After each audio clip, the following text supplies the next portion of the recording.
Welcome to the 20th episode of Ship of the Week.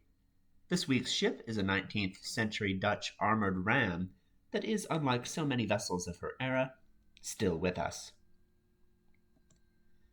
The Royal Netherlands Navy, once the most powerful naval force on the planet, was by the mid-19th century undergoing the same transformation as all the world's navies, as steam and steel overtook centuries of naval tradition.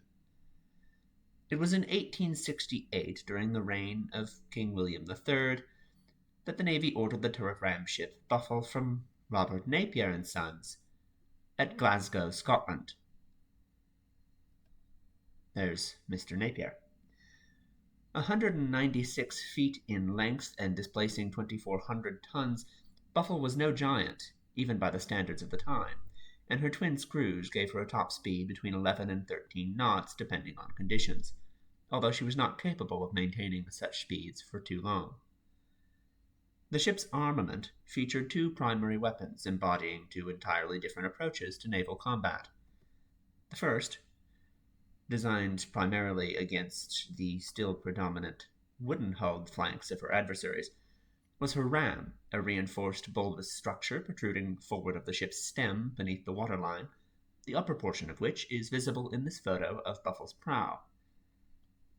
She also carried, in her original configuration, a turret that mounted two 300-pounder guns, restored versions of which can be seen aboard the ship here. Armored to protect the crew inside, the entire turret could rotate much like those on many ships to come. While not unique to Buffel, it was still a relatively new innovation at the time that vastly increased Buffel's available arc of fire. Upon delivery to the Navy, she sailed for Den Helder and took up her duties as a coastal patrol ship in the North Sea, along with fleetmates of the same type. Her delivery voyage was the only deep-water navigation of her career, and she has never left the North Sea since.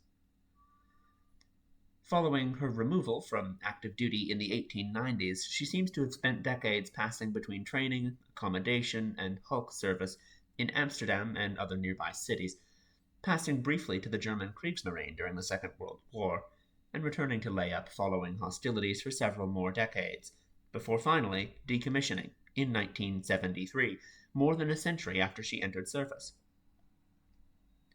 She was taken to Rotterdam in 1974, and in 1979 she was opened to the public as a museum ship in the city, a role and location in which she remained until 2013.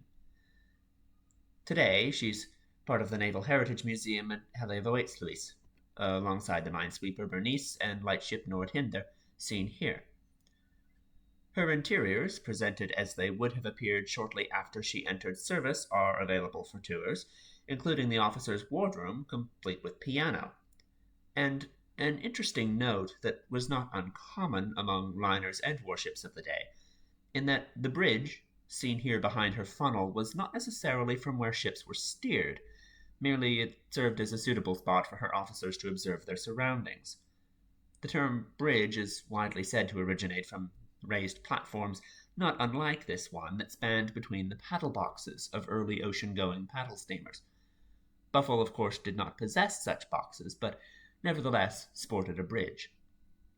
Her helm, however, was further aft near the fantail. Buffel's unlikely survival to the present ensures she remains a rare artifact from a largely forgotten era of naval history.